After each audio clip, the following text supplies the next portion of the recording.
What piano? Go play the mop. Ronald laughed at his wife during his boss's anniversary party. But Monica had a different plan, one that left everyone stunned. Why are you so dressed up? Ronald grumbled, adjusting his tie in the mirror. You're not some opera diva. What's with the feathers? And pearls, too? This dress and the jewelry belonged to my mother, Monica retorted. And besides, pearls should be worn occasionally, and outfits need to be shown off. It's not like we go anywhere. What am I supposed to do? Take you to some fancy gathering and announce that my wife is a cleaning lady? Ronald smirked. For your information, I'm a qualified cleaning specialist with decent rates. I work as a wife for an hour, not a cleaner, she shot back with a grin. And let's not forget, I'm a chemist by education. It's not my fault my primary profession pays so poorly. Oh, stop giving me that nonsense, Ronald dismissed her with a wave of his hand. Did you arrange things with Mrs. Barbara? Can we leave Derek with her? Yes, she's expecting him, Monica confirmed. She said she'd put him to bed at her place, and we can pick him up in the morning. Her grandson is visiting, so the kids will keep each other company. Well, at least you're not dragging our son along, Ronald snickered.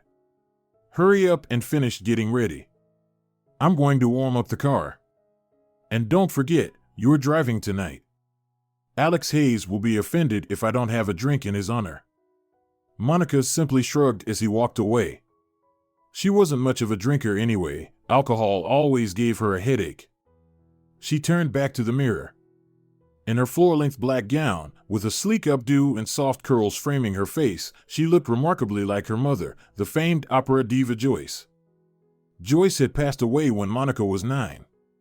By then, her mother had already been considering retirement due to chronic vocal cord issues that no medical intervention could fully resolve.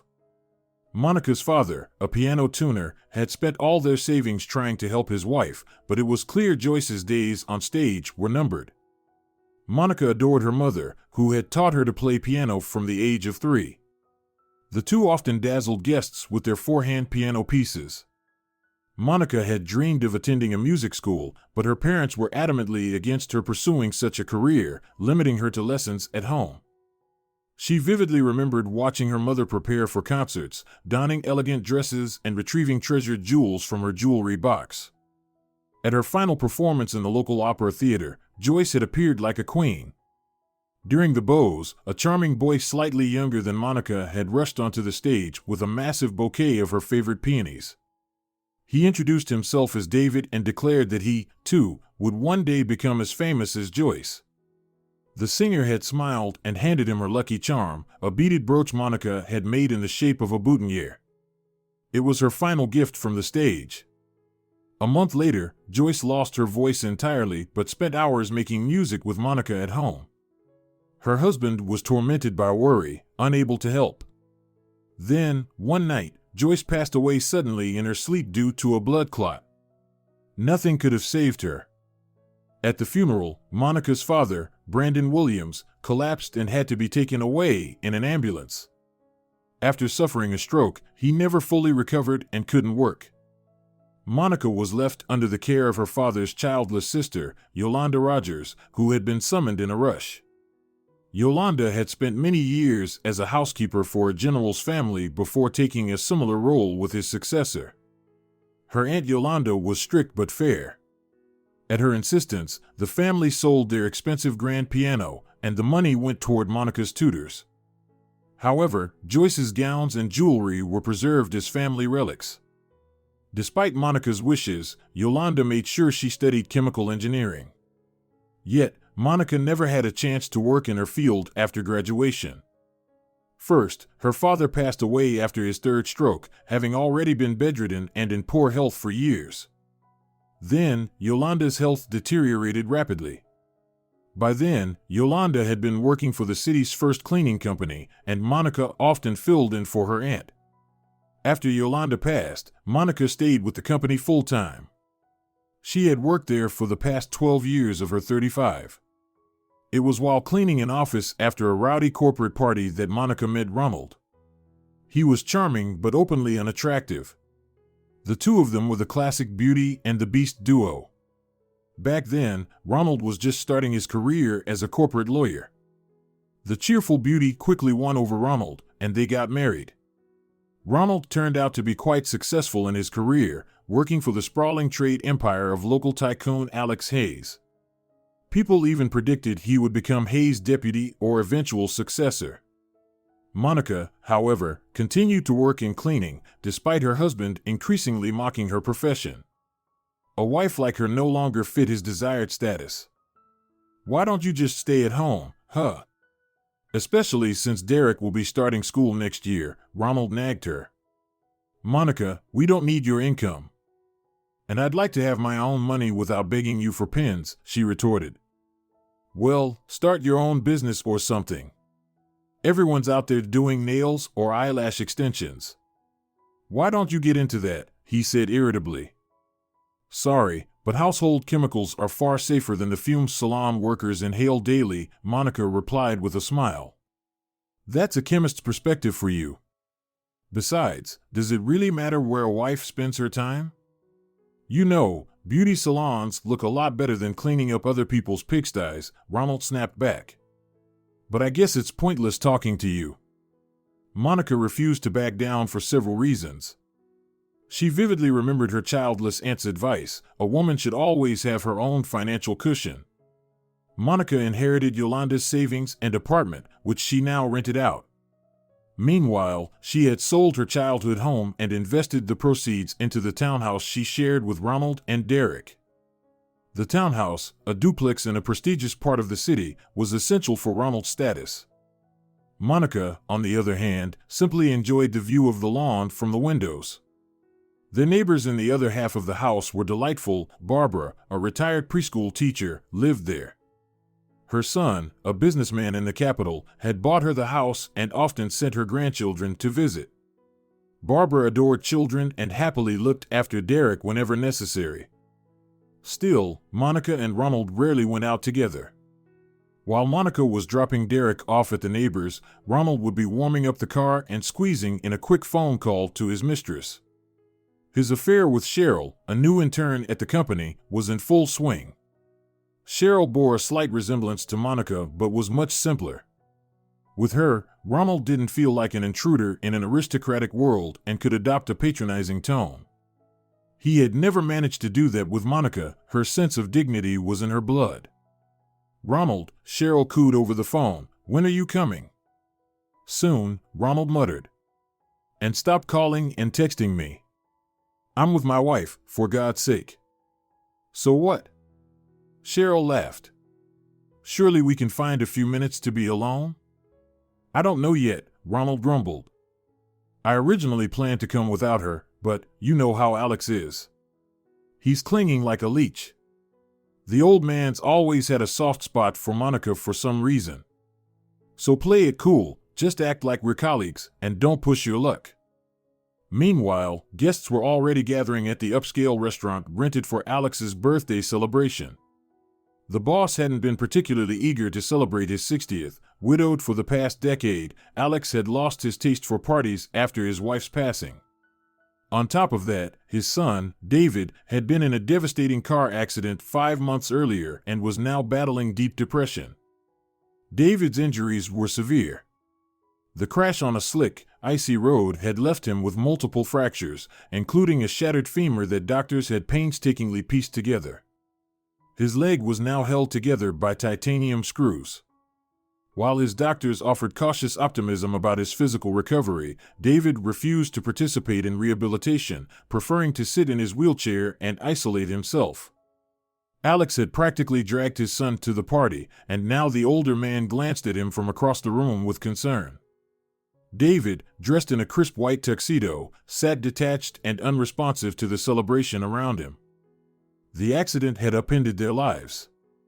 Alex couldn't forget the gut-wrenching moment he had witnessed at the hospital. David, still bedridden and surrounded by casts, 4 tubes, and monitors, had been visited by his fiancée, Sarah. She stood beside his bed, draped in a luxurious designer fur coat, her expression cold. "Sorry, But this uncertainty just doesn't work for me, she had said without a hint of remorse. My friends are already heading to Dubai. What am I supposed to do, stay here by your bedside? No, I can't live like that. But you promised me, David whispered. You said you loved me.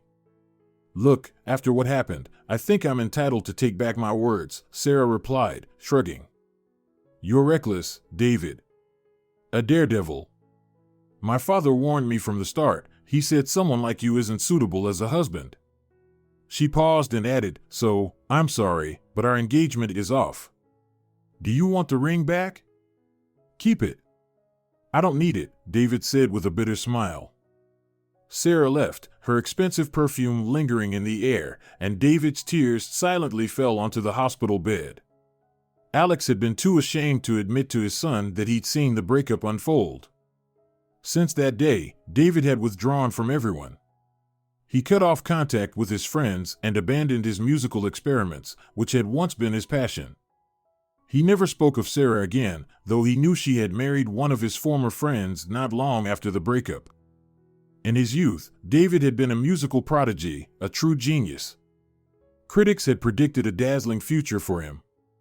He cherished a talisman, a gift from the famous opera singer Joyce, which he always pinned to the lapel of his jacket during performances. But in high school, everything changed after his first love and an ill-fated fight. His right hand was so badly injured that professional musicianship was no longer an option. Music became just a hobby. For his 60th birthday, Alex had chosen a restaurant with live music, hoping to please his son. The owners had promised first-rate musicians and vocalists. However, the reality was disappointing. The musicians played sloppily, and the singer frequently hit flat notes. Monica and Ronald, stuck in traffic on their way to the event at the countryside venue, arrived late. The entire way, Ronald grumbled. You're the one bringing me bad luck. Why did Alex insist that everyone bring their wives? And who would you prefer to come with? Monica asked sarcastically. We hardly ever go anywhere together as it is. Oh, don't start, Ronald sighed. And look at you, dressed like you're about to perform on stage. You even look like your mother in those old photos, down to the silly beret. Really? I hadn't noticed, Monica smiled. The comparison actually pleased her. Come on, don't be mad. We're almost there. With her arm looped through her husband's, she entered the venue and immediately noticed a fair-haired man in a wheelchair. He sat there staring at her as though he'd seen a ghost.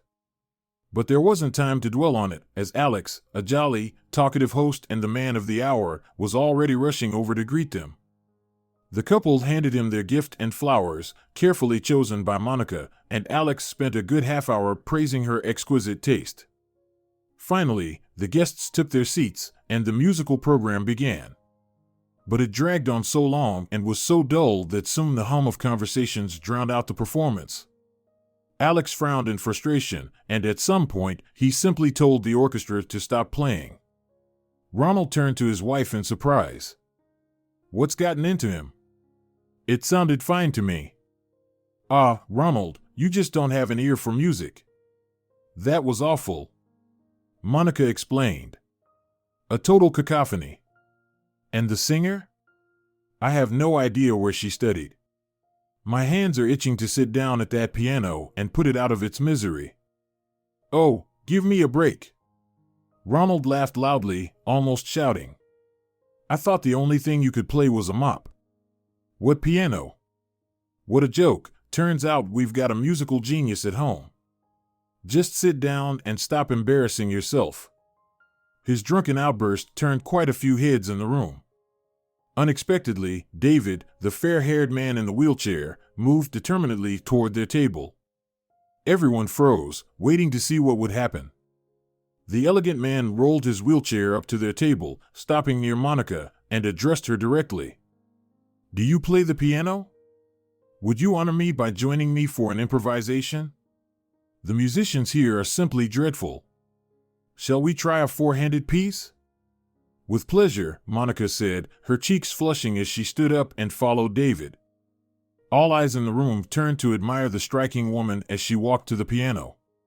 She adjusted the bench to suit her height and shifted slightly to make room for David. From his table, Alex watched them with a joyful smile, the hope of seeing his son return to music rekindled.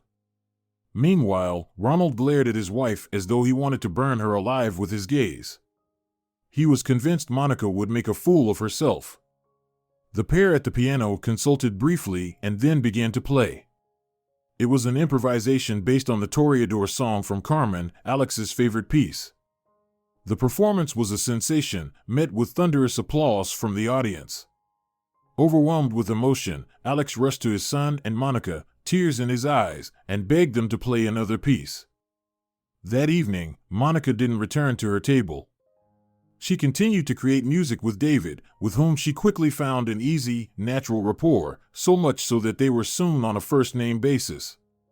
By the end of the night, their repertoire had expanded to include jazz improvisations and even a foxtrot, which Alex danced with one of the guests, a woman who appeared to be his company's accountant.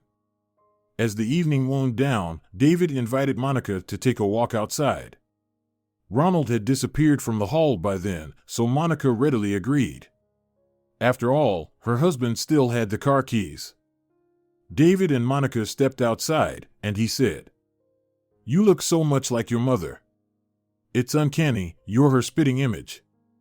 How could you possibly remember her?" Monica asked, astonished. "We're about the same age, aren't we? Who didn't know Joyce?" David smiled. "Our entire music school used to be brought in classes to listen to her perform. Her accompanist, in fact, later became my teacher." "Wow, and I never even got to formally study music," Monica said with a tinge of sadness. "For some reason, my parents were against specialized education." "Well, it looks like you're a natural talent," David said in admiration. "You play better than I do, and you improvise better, too. Where did you learn all that?" "My mom taught me while she was still alive," Monica said with a faint, wistful smile. "And after that, I'd sometimes play quietly on my own, until we sold the piano." She paused. "Honestly, if the musicians tonight had been even slightly better, I probably wouldn't have dared approach the instrument. And Ronald was against it anyway. You really saved me out there." "That ape is your husband?" David asked, astonished. "You two don't even look like you belong in the same universe." "He's not a bad person. We have a child together," Monica sighed. "But Ronald's worlds away from music, while I grew up backstage, absorbing opera arias with my mother's milk." "There you are." Alex interrupted their lively conversation. "Listen, Monica, I have a proposal for you." "Well, since it's your birthday, I'm ready to hear you out," Monica smiled at him. "You work for Zabota, right? In cleaning services?" Alex asked. "What if I bought out your contract there for, let's say, 6 months? On the condition that it won't involve cleaning. You'd come to our home and play music with my son. You two work so well together. I'd even be willing to bring a grand piano back into the living room if you agreed." "Shouldn't you ask David about this first?" Monica asked with a raised eyebrow. "I'm sure my son won't refuse," Alex replied confidently. "The real question is whether you'll agree." "That's an interesting offer," Monica mused. "But I think you'd better talk to Ronald first. I don't think he'll be too thrilled about the idea." "Looks like it's all up to you, Dad," David said with a grin. "You're the birthday boy, use that to your advantage while you still can." David and Monica exchanged glances and broke into laughter. Alex, his fingers crossed in hopeful anticipation, watched the scene unfold. For the first time in months, his son was laughing and chatting with someone other than the staff or his father. The elderly businessman hurried back inside to look for Ronald, but couldn't find him in the hall. Determined, he began systematically checking room after room. Finally, in a storage area, he found his subordinate in a compromising position, with a mistress. Cheryl, unbothered by the boss catching her, smoothed her skirt and slipped out of the room without a word. Ronald, on the other hand, avoided Alex's gaze, his eyes betraying the mix of alcohol and adrenaline coursing through him. "Ah, so that's how it is." Alex smirked. "I've been looking for you everywhere, Ronald, but it seems my lawyer has more pressing matters to attend to." "Well, you're a man, you should understand," Ronald mumbled. "Besides, there are plenty of stories about your own escapades." "Not a single one of them from when I was married," the boss retorted with a dry laugh. "Anyway, if you don't want your wife to find out about this, you'll give her permission to come over and give music lessons to my son." "Are you serious?" Ronald burst into laughter. "Monica's not a musician. What could she possibly teach your David? He's an award-winning virtuoso, a bona fide celebrity." "That, Ronald, is none of your concern," Alex said coldly. "From what I can tell, your knowledge of music is about as deep as a pig's understanding of oranges. Besides, this agreement is just a formality. It's out of respect for Monica. I've already bought out her time from the cleaning company, and she'll be coming to my house daily regardless. Luckily, we live in the same neighborhood, so she won't waste much time on travel." He paused, his smile turning predatory. "Now, I can either go and explain everything to Monica, or I can fire you. The choice is yours." "Fine, I get it. Let her play," Ronald growled. "Now, where is Monica? We need to leave." He stormed into the party, found Monica, and roughly grabbed her hand, dragging her toward the door. David and Alex stood on the restaurant's porch, watching disapprovingly as the couple left. Monica, however, quickly took control of the situation. She pulled her wrist free and snatched the car keys from Ronald. The drive home was silent, but once they arrived, Ronald unleashed his pent-up frustration. "Happy now?" "Showing off like that," he shouted, raising his hand as though expecting her to flinch. But Monica didn't so much as blink. "I wasn't showing off," she said calmly. "I just don't have many opportunities to dress up. I wanted to look nice." "Oh, sure," Ronald sneered. "And now you'll be running over to the old man's house every day to entertain his precious boy, huh? That damn cripple, I can't stand him. Because of that gifted son, I've been stuck without a promotion for 3 years.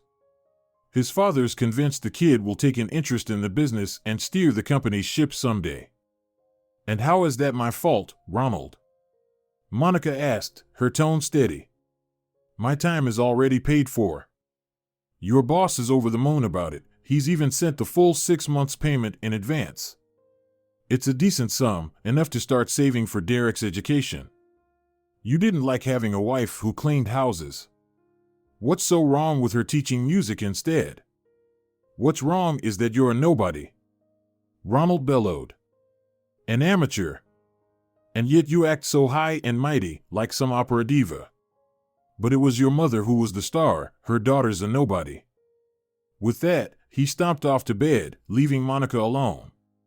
She stayed up for a while, smiling softly to herself. She was happy to be playing again. Her fingers weren't as agile as they used to be, but getting to play Carmen, the music her mother loved to sing, was a joy she hadn't experienced in years. Monica carefully removed her pearl necklace and earrings, placing them in a jewelry box. Then she hung her dress neatly in the closet, changed into her home clothes, and went to sleep in the nursery. There was a small sofa in Derek's room where Monica would sleep if her son was scared at night. Tonight, though, she simply didn't want to share a bed with her husband. In the morning, Monica picked up Derek from the neighbor, fed him, and took him out for a walk. Derek chattered nonstop, excitedly recounting how much fun he'd had the previous day. Monica told him she would now be giving music lessons. Derek was astonished and eagerly asked his mom to play the piano for him sometime. Monica promised he'd hear her play soon. As they strolled through the park, Ronald finally woke up. He felt terrible, his mouth was dry, and his reflection in the mirror wasn't much better. He groaned, splashed some water on his face, and dragged himself to shave. Afterward, he called Cheryl. "Let's meet up," he said. "I need to sit somewhere quiet, my head's pounding." "How are you?" Did the boss fire you?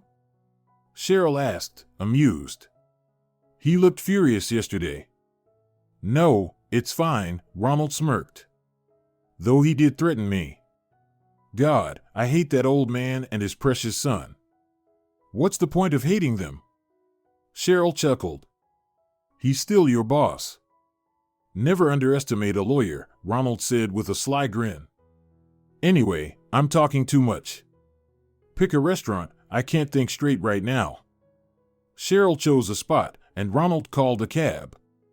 In his current state, he didn't dare get behind the wheel.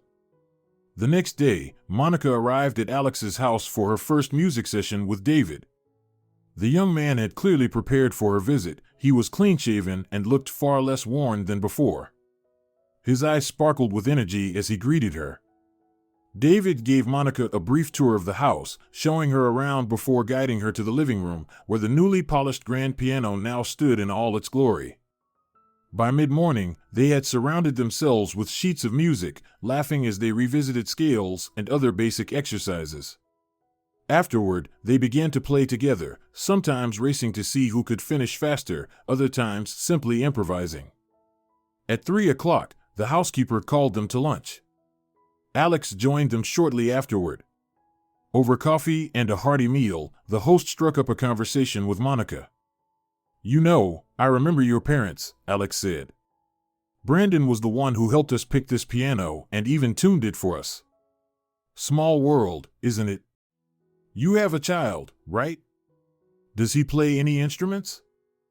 Derek doesn't even know I can play, Monica said with a laugh. We don't have a piano or anything else at home. Everything my parents had was sold off years ago. Would you want to teach him music? Alex pressed on. I don't know. I've never thought about it, Monica admitted. But Ronald would probably be against it. And honestly, the constant sound of music in the house would probably drive him crazy. Then bring your son here, Alex suggested. Let him try playing in our home. We'd be happy to have him. Really? Exclaimed Rebecca, who was serving dessert. And if he gets bored, my grandson Aaron is around too, quite the little rascal himself. They can run around in the garden under my watch. Monica smiled warmly. Over time, she found herself spending entire days at Alex's home. David became deeply invested in the idea of setting up a home recording studio, and soon, the house was buzzing with activity. He and Monica rehearsed tirelessly, working on improvisations and compositions that David, with his unrelenting creativity, constantly churned out. Monica was in awe of his talent. The man seemed to think in musical phrases. Derek, too, was enamored with David, hardly leaving his side. Within a couple of months, Monica had become part of the household. Alex even treated Derek like his own grandson. One day, Alex called Monica aside for a private conversation. So, how's everything? No one giving you a hard time around here, he asked. You know, this is truly a miracle. David has come alive again since the accident. You pulled him out of his depression, and just a while back, I was seriously considering locking up all the sharp objects in the house. Oh, you're giving me too much credit, Monica replied with a modest smile. But thank you, it's kind of you to say. Here's what I'm thinking, Alex began. Why don't you leave the cleaning company and become, well, let's say, my son's official assistant? Or even his business partner, if you'd prefer. Of course, with a proper salary, he added. There's no rush, you've been paid in advance for your work. But I'd like you to think about your future. All right, Monica nodded. I'll think about it. She continued visiting Alex's house daily, except on weekends. Her bond with David grew stronger, while her relationship with Ronald became increasingly distant, not that he seemed to mind. If anything, Ronald seemed glad to have her out of the house. He had even stopped criticizing her, seemingly content with her frequent absence. One evening, Monica noticed Ronald speaking to their son. Here, take this little thing and hide it in Uncle Alex's house, Ronald said, holding a small object. It's a game. He's supposed to find it and be surprised. Wow. Like spy games, right, Dad? Derek exclaimed with innocent excitement. Cool. I'll hide it really well. Exactly. Try to put it somewhere in Uncle Alex's office, Ronald instructed. It'll be harder for him to find it there. He's got all those bookshelves, hasn't he? And the cleaners don't go in there, right? Nope, Derek replied, eager to share. Uncle Alex says he cleans the office himself and only lets me and David play in there. Monica didn't wait to hear the rest of the conversation. Later that night, after tucking Derek into bed, she checked his pocket and found the little thing Ronald had mentioned. She photographed it and searched online for more information. The results shocked her. It was a small listening device capable of transmitting sound over long distances. Disturbed, Monica stormed into the living room where Ronald was sitting, the device clutched tightly in her hand. "What is this?" she demanded, holding it up. "I found this in Derek's pocket while sorting laundry." "Oh, that? It's just for his safety, a tracker so we can always know where he is," Ronald lied with a wide smile, attempting to brush her off. He clearly had no intention of explaining himself further. "I checked, it's not a tracker," Monica replied coolly. "Why did you give this to our child?" "Don't be silly," Ronald smirked. "Our boss's house has many secrets, and I want to stay on top of things. You wouldn't want to hinder your beloved husband's career, would you? Why didn't you come to me? Why go through the child?" Monica asked, her voice rising with anger. "Would you have agreed?" Ronald sneered. "I highly doubt it." "I'm your wife," Monica reminded him sharply. "Don't use our child for this kind of thing. Come to me instead. I'll place your device tomorrow." "In the office," Ronald said, shaking his head. Well, you really are sly." Monica decided that she would indeed put the device in place, but accidentally spill water on it to disable it. She figured it wouldn't seem suspicious and would force Ronald to abandon his plans. Everything went as she had hoped. Ronald was angry, but he didn't blame Monica. Meanwhile, David increasingly asked his guests to stay longer. He even had a children's room set up for Derek and a separate bedroom for Monica, who sometimes stayed overnight. Ronald didn't mind Monica's absences too much. He was too busy meeting with his lover and becoming more reliant on her opinions. Cheryl, the sly lover, kept her target on a tight leash, all the while dreaming of replacing his wife. Time passed, and Monica was now considered part of the family at Alex's house. It was no surprise when David invited her and Derek to accompany him on a vacation by the sea. They traveled in specially booked compartments with full comfort and stayed in a private villa at the resort. David had come there for rehabilitation. Having Monica by his side gave him the motivation to try to stand up from his wheelchair again. Derek, visiting the sea for the first time, was thrilled by the vacation. At the resort, everyone considered them family. One day, the waiter asked David, "Does your wife and son want some ice cream?" "Of course." "Derek, what would you like?" David asked. "Chocolate." Derek shouted joyfully, then whispered, "Are we undercover spies? Are you like my dad now?" The adults exchanged amused glances and laughed, but no one corrected the waiter. Monica, however, found herself increasingly thinking that she didn't want to return home. With Alex, she and Derek had freedom and peace, unlike when Ronald was around.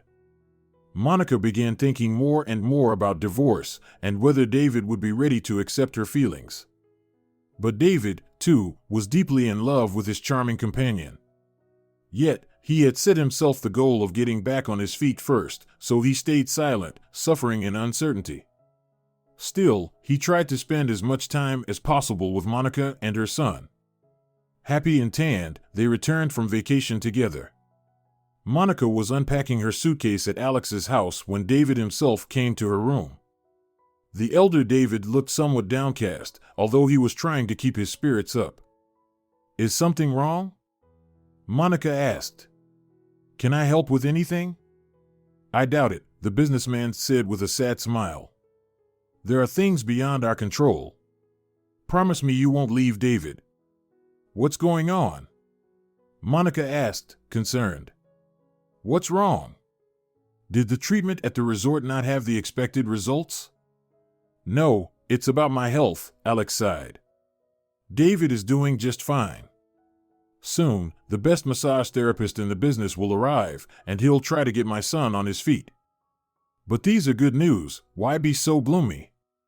Monica tried to cheer him up, but he was clearly deeply troubled. You see, my illnesses are quite old, the boss of her husband smiled faintly. I check my health regularly. Since my wife passed, I've been doing tests every 6 months to keep track of things. According to my latest exams, it seems I will soon be reunited with my wife. Wait, are you saying you're going to die? But the results might change. Monica exclaimed, outraged. No, not in this case. They're only getting worse. I know for sure that time is running out, Alex sighed. Promise me, Monica, that you won't abandon David. He's just come back to life, and such a blow might be too much for him. Okay, but are you sure? Don't give up just yet, Monica urged him. Maybe you should seek a second opinion, go to another clinic, or see different specialists. I have the conclusions of doctors from 5 different hospitals, including one abroad. They all agree that the end is near. Estimates vary, but I have 1 to 2 months left. And you're speaking about this so calmly? Monica said, indignant. You have to fight. In my case, it's useless. It will only prolong the agony, Alex replied. When things get really bad, I'll go to a hospice. It's already paid for. Just promise me, Monica, that you'll take care of my son. Make him happy if you can. That day, after picking Derek up from preschool, Monica didn't go to David's house, but headed home. She needed some time away from the heavy thoughts. But that evening, after putting her son to bed, she broke down in tears in the kitchen. It was there that Ronald found her. He immediately became agitated, starting to question Monica, who he now saw merely as a tool in his struggle for power within the company. What happened? Did you argue with David? Ronald asked, his voice full of concern, shaking his wife. Come on, speak to me. I feel so sorry for Alex. Monica sobbed, her voice trembling. He knows he's dying, and he's waiting for it so calmly, like a man sentenced to death, and there's nothing anyone can do about it. Really? Ronald asked, intrigued. And how long do they give him? A month or 2, Monica continued to cry, and then that's it. Oh, interesting, her husband suddenly became cheerful. Well, the old man will have to choose a successor. How can you even say something like that? Monica exclaimed, outraged. I regret telling you everything. No, you're wrong, you're actually a genius. Ronald smiled. You've done something for the good of the family, remember we're still married? With a twisted grin, he left the kitchen.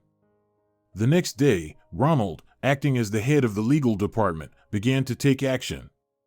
Through the boss's secretary, he traced which clinics Alex had been to, then started searching for a disloyal employee willing to leak information.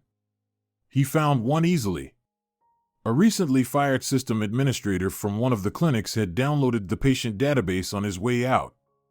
He handed over all the needed information to Ronald for almost nothing, and Ronald then sought to decode the medical records and called for a board meeting.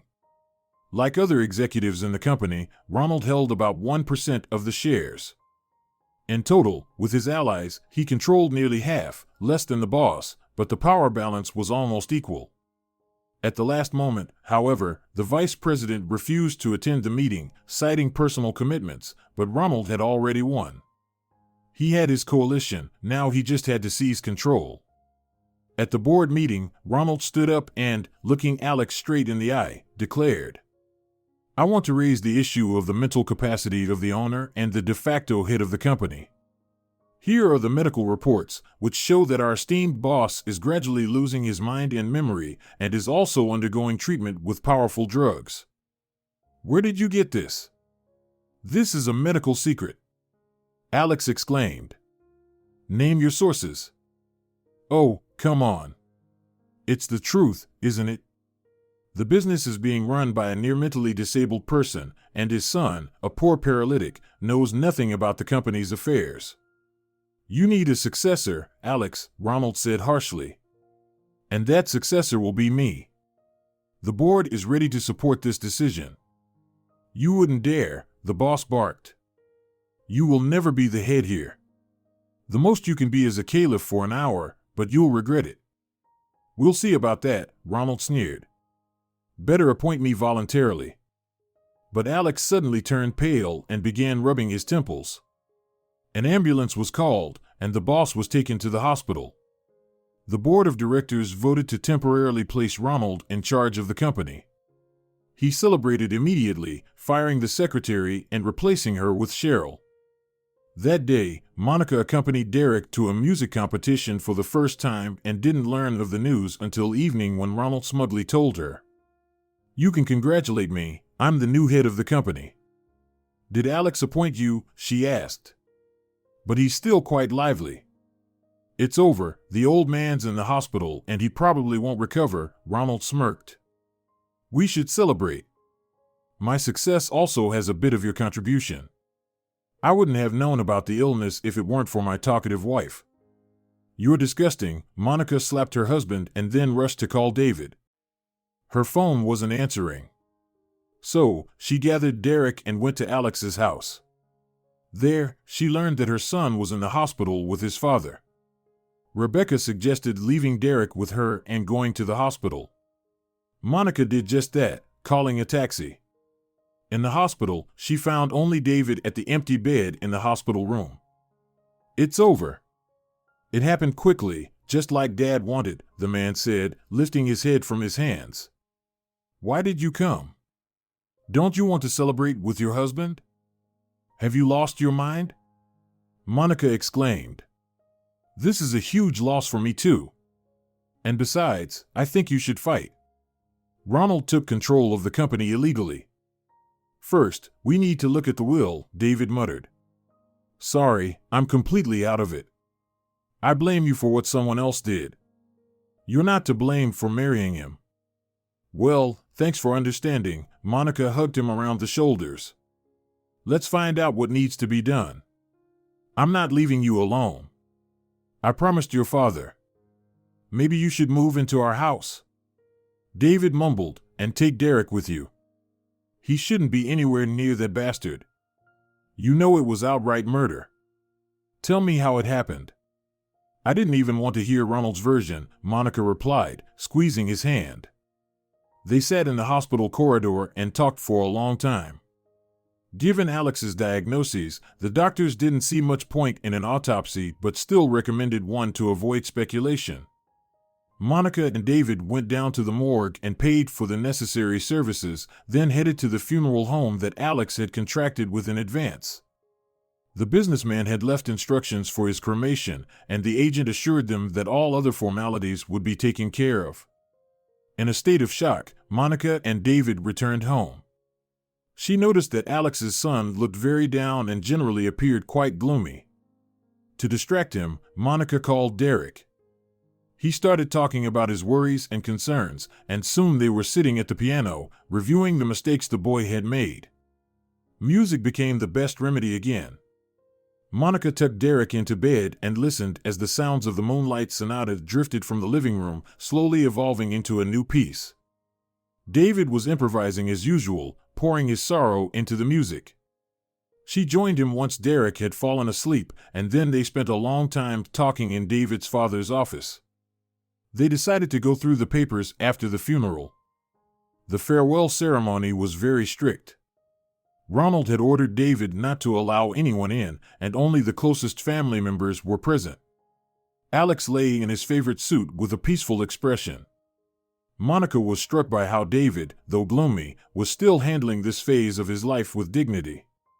When they left the crematorium, he asked, gripping her hand, "Until what time is Derek in the garden?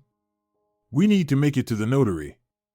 He called earlier. There's a closed will, and your presence is also required." "We can go right now," Monica nodded. "Derek can just go for a walk with the other kids." They got into David's car, which his father had modified for manual control. David was driving again for the first time in a long time. They carefully drove out of the parking lot and headed to the notary's office. That's where the most interesting part of the situation unfolded. All of his assets are equally divided between his son David and Monica Scott, with the exception of the company, where the shares are divided. David will receive the controlling stake of 50% and 1 share. Monica will receive 25%, the notary explained. But how did Dad end up with so many shares? David asked. He only had half, so when did the rest get added? Recently, the second major shareholder sold his stake to your father. I oversaw the transaction, the notary clarified. You'll be surprised, but it was finalized the day before your father's death. So congratulations on the controlling stake. As for the rest of the assets, when would you like to start going through the inventory? Let's do it right away. And tell us about the fees too, David requested. You understand, it's not convenient for me to be in a wheelchair and go back and forth every day. We need to settle the company matters now, or it'll be chaos. The paperwork took until evening, and the next morning Monica and David were already at the business center. The security guards, upon seeing the documents, let them through without question, despite having received orders to block David's access to the building. He kicked Cheryl out of the reception area and, with Ronald still absent, demanded that a new board of directors be convened. The interim CEO showed up with a smirk, but his face quickly changed when he learned the outcome. So that's why the old fox, our vice president, was absent last time. He didn't have any shares. Ronald muttered. But you, Monica, how clever you are. You've wrapped the old man around your finger and took his share. Well, now it's time to fight. My wife and I have nearly 50%, while you only have yours. Monica, you'll have to choose, David said quietly but firmly. You know this can't go on any longer. I made my decision yesterday, Monica replied. I'm with you, just as your father wanted. Ronald, by the decision of the major shareholders, you are dismissed as head of the legal department, and your 1% stake gives you no privileges. Leave the office within the hour. Security will search you on your way out. Ah, so now our pianist has found her voice, Ronald shouted loudly, uncaring of the others around them. So now you're the owner, huh? It's funny to think about what you had to do to get this. Don't you want to tell our son about this? You're immoral. I'll take the child. Go ahead, try, Monica replied calmly. I'm filing for divorce and asset division. The house will be sold. Derek and I are not staying there with you. Of course, Ronald spat, you've already found someone richer, and the cripple doesn't care who's changing his diapers and taking care of him. It's easier for you, a ready-made child, while you, David, surely can't do anything. In response to his words, David suddenly stood up from the wheelchair, took a step forward, and then sat back down in the chair, leaning on the table. Monica watched in disbelief as this miracle unfolded before her eyes. And David smiled victoriously. Ronald was forcibly removed from the meeting room. While he was gathering his things, the head of security stood nearby. David set the deadlines for the company's transition and arranged consultations with department heads, planning to get fully involved in the company's affairs. Meanwhile, Monica went to Alex's family lawyer to resolve the issue of her divorce and asset division. That evening, Monica and David went to pick up Derek from the daycare, but the boy wasn't there. The caregiver, looking confused, glanced at Monica and said, "Your son was picked up by his father earlier today. Were you here for his backpack that they forgot? Here you go." "Wait, what do you mean, his father picked him up?" Monica exclaimed. "Why did you give the child to him?" "Well, he's his father." The caregiver looked at her as if she were mad. "He's listed as one of the people allowed to pick up Derek. I simply couldn't stop him." "I see." "Sorry," Monica mumbled. "This is all so unexpected." "Well, you can just call your husband and sort it out," the caregiver suggested. They left the daycare and went to Monica's house, but it was empty. There were no belongings, no documents, though Ronald had clearly been in a hurry. Monica called her husband's number over and over, but no one answered. Then, she received a voicemail from Ronald. In it, he announced that he was taking legal action to contest his dismissal and that the main blow was that he intended to take Derek and use him as leverage against Monica and David. Ronald stated that she wouldn't see her son until the court hearing, and he even threatened to take away her parental rights. In the background, Derek's cries could be heard. Monica broke down in tears, burying her face in her hands. David tried to comfort her, but nothing seemed to help. "Listen, I'll hire private detectives. They'll track them down and bring your son back," he promised. "Please, just don't cry." "Why? Why did he have to use our child to blackmail me?" Monica sobbed. "Where did we go wrong? Honestly, Ronald isn't the worst father. I just hope Derek will be relatively safe." "I hope so too. I've grown to love him like my own," David sighed. "But now, let's go home. You'll take something to calm down and get some sleep." That's what they did.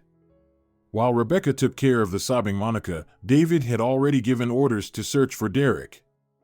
He no longer resembled the self-absorbed, gloomy musician he had been the first day they met. He was more like his active and determined father now. But time passed, and Derek still hadn't been found. Occasionally, Ronald would make contact, but he never revealed Derek's whereabouts. He only mentioned that the child wasn't missing his mother at all. Monica walked around pale, with dark shadows under her eyes. Now, David had become her support and a reliable shoulder to lean on. They prepared for the trial, went over the company's affairs, and played the piano together every day. It felt a little easier to bear the burdens that way. But Monica still woke up in the middle of the night, calling out for her son. David couldn't do anything about it. They didn't see Derek on the day of the trial either, but even though they won all the cases, legally recognizing Monica and David as the rightful owners of the company, the court granted custody of Derek to Monica. Ronald still refused to accept this, and his ex-wife couldn't do anything to change it. Ronald was simply hiding Derek out of spite, unable to get back at his wife in any other way. By that time, David had already regained his strength. He was walking with the help of a cane, which he had ordered with a telescopic length adjustment and planned to fully recover within a year. But Ronald and Derek were nowhere to be found. In reality, they hadn't gone far. They had rented a house not far from the city, in a remote village. And now the child had been stuck there, suffering from boredom for the third month. He had already refused to eat, was coughing heavily, and generally didn't look healthy. The adventure promised by his father had turned into a nightmare. His mother appeared in his dreams every night, and one day, when his father got drunk again, the boy decided to run away.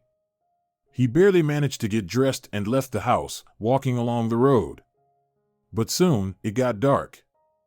Derek got lost and then wandered off the road, tripped, and fell somewhere. The boy ended up in an old dry well. From there, he couldn't be seen, and it was almost impossible to hear him. Ronald woke up in the middle of the night, sobered up, and realized his son was missing. He immediately called Monica. "Did you steal my child?" he yelled into the phone. "I'll call the police." "Ronald, where is Derek? What happened to him?" Monica cried, and her ex-husband realized with horror that the child wasn't with her. "Listen, it looks like he left on his own." "Without my permission," the man stammered. "We were in the village, it's abandoned, there are just a few people living here. I'm going to look for him, but he's definitely not in the yard." Chilled with fear, Monica rushed to wake David. Soon, the police and search teams were notified about the missing child. Everyone, including the company security, set off for the village to look for Derek. By that time, Ronald had already searched all the surroundings, but he couldn't find his son, and the thought of possibly losing the child forever terrified him. He met Monica, ready for her criticism, but she only looked at him with hope in her eyes. Tears were flowing down her face. Ronald fell to his knees in front of his ex-wife, but she walked past him and began calling out for Derek. That made him feel even more terrified. Suddenly, he remembered that he had been baptized as a child. There was a chapel on the outskirts of the village. A spring was there, and sometimes pilgrims visited. Ronald rushed there, fell to his knees in front of the icon inside, and started praying. Meanwhile, Monica and David, accompanied by a search dog, continued to search for the child, taking Derek's blanket and belongings with them. The dog suddenly picked up the trail, pulling them off the road. Everyone followed it. Monica called out Derek's name, hoping he would respond. From the ground, from somewhere off to the side, a faint voice was heard. "Mom." Everyone rushed over, dug up the collapsed well ceiling, and David pulled Derek out, struggling to keep Monica back. By the time they reached the spot where their car was parked, Monica was carrying Derek. Ronald met them on the road. When he saw his son safe and sound, he fell to his knees in the dirt, loudly thanking the heavens. "Has he lost his mind?" David asked Monica, looking at Ronald. "I'm coming." "Oh my God, what a relief."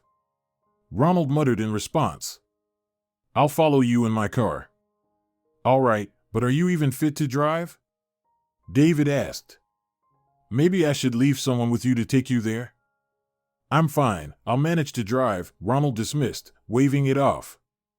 He really did follow them. Derek was examined by a doctor at home. The boy was very weak, with a high fever. Monica stayed with him and they had him hospitalized. Ronald and David drove to the hospital, but Derek only started to feel better by morning. During the time spent with his father in the cold house, and then in the well, he had developed pneumonia. Monica stepped out of the room briefly while the doctor examined Derek. Ronald rushed toward her. "I won't claim anything anymore. I'm actually planning to go to a monastery, just be one of the workers. Maybe I'll even become a monk there. I promised that if my son was found, I would do that." "Well, that's your choice," Monica replied softly. "I'm not holding a grudge. I can see you're truly worried and regretful." "There's no forgiveness for me," her ex-husband waved his hand dismissively. "I almost killed my own son. David will be a better father to him than I ever could be. I'm just a biological dad. It's all right, call us from the monastery." "We'll visit you," Monica said seriously to her ex-husband. "When I sell the house, I'll donate the money," Ronald replied. "They can build a church with it." Monica watched him leave. This unkempt man hardly resembled the arrogant jerk Ronald had been in recent months. She believed him now and hoped David could find it in himself to forgive his tormentor. But David wasn't focused on revenge. He spent hours entertaining Derek in his hospital room, and when they returned home, he bought new toys for the boys' room. When Derek was discharged, David proposed to Monica. They married in a modest ceremony, attended only by close family. For their wedding, David gifted Monica a composition he had written specifically for her. They continued to manage the company together, and now they performed as a trio. Derek, who was taking lessons at a music school, showed significant progress. He played confidently and even began composing his own melodies. The family started participating in charity concerts and even established a scholarship for talented but underprivileged musicians. Monica had finally become happy and loved, and Derek considered David his second father. If you enjoyed the story, please support it with a like and a comment. All the best to you.